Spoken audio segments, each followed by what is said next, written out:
Nikon Key Mission 80 camera, and this is today's technology.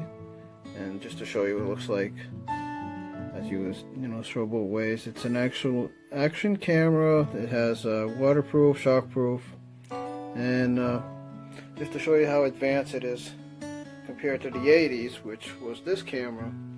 This is what it looks like at all angles.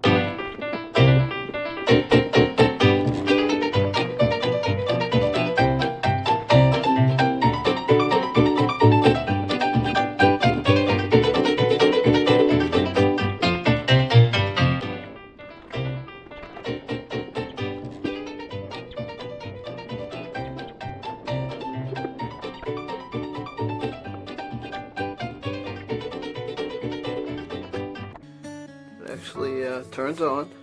I have one good battery still with it. Ta-da! See, the light goes on. Been able to record already, and it has a display, electronic display.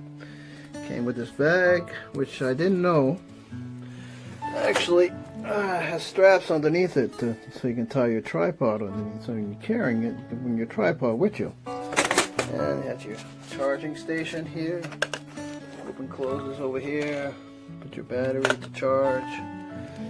And yeah, it's cool. 1986 Nikon. I didn't know they made camcorders. Now I do.